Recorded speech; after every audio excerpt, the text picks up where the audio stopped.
Mr.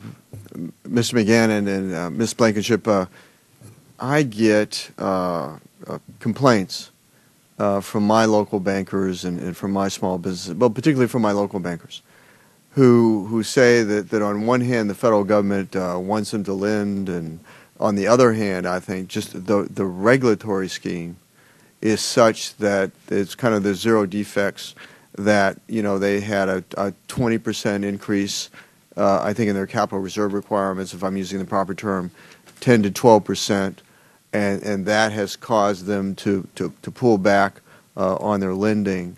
That, I mean, have we gone too far on the regulatory side where we're not allowing bankers to exercise their own judgment in terms of the ability of the borrower to repay the loan? I mean, could you address that issue? Ms. Blankenship, we'll start with you.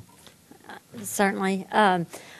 Again, we can't be painted with the same brush. And, yes, has the regulatory burden gone too far right now?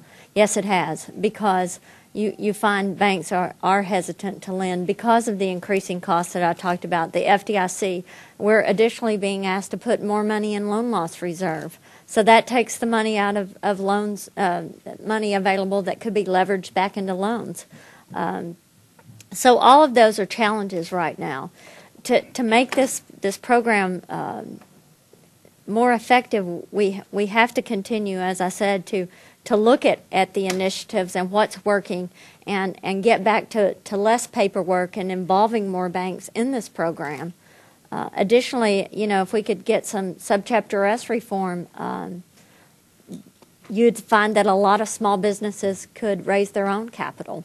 Right now they're restricted to one type of stock. If they could be allowed to issue preferred stock and increase their shareholders. So I think there's many ways that we could approach this. But again, to really answer your question, the regulatory environment, until we can get some equity there and know that the way you supervise a too-big-to-fail bank is not the way you supervise a small business bank, which is what we are. Okay.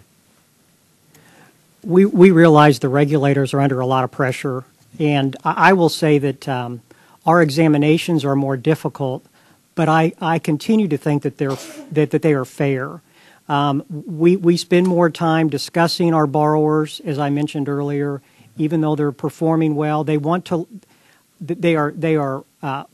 going through several more layers, I think, in our portfolio. And again, I can only speak to our bank. But they are fair. They just want to learn as much as they can about what our borrowers are doing and how they're performing. And again, I certainly understand that. Would anyone else like to comment on that? Yeah. I would just like to say, from a credit union perspective, we've been heavily regulated for many years on business loans. Tremendous amount of regulation. But having said that, so far our examinations have been fair.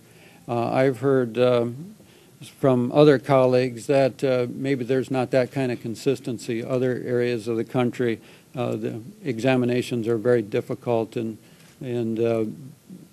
it's maybe kind of anti-business lending philosophy on the part of the examiner. Would anybody comment on the fact that I often hear that the other shoe is going to drop and it's commercial, the exposure to commercial real estate? And what will that do to lending? Is that going to further tighten it up? What's your prognosis of the future here? We are concerned about commercial real estate, but I think just to make the distinction, commercial real estate covers a lot of different types of property. When we think about commercial real estate in terms of owner-occupied commercial real estate, where a business owner owns his or her building, we continue to have confidence because it all hinges on how is his or her business doing, how are they performing. So the collateral truly is secondary in nature. But commercial real estate in terms of hotels and multifamily and those types of things, we're concerned about where cap rates are going, where appraised values are currently, and certainly there is a watchful eye toward that part of the market. Thank you very much.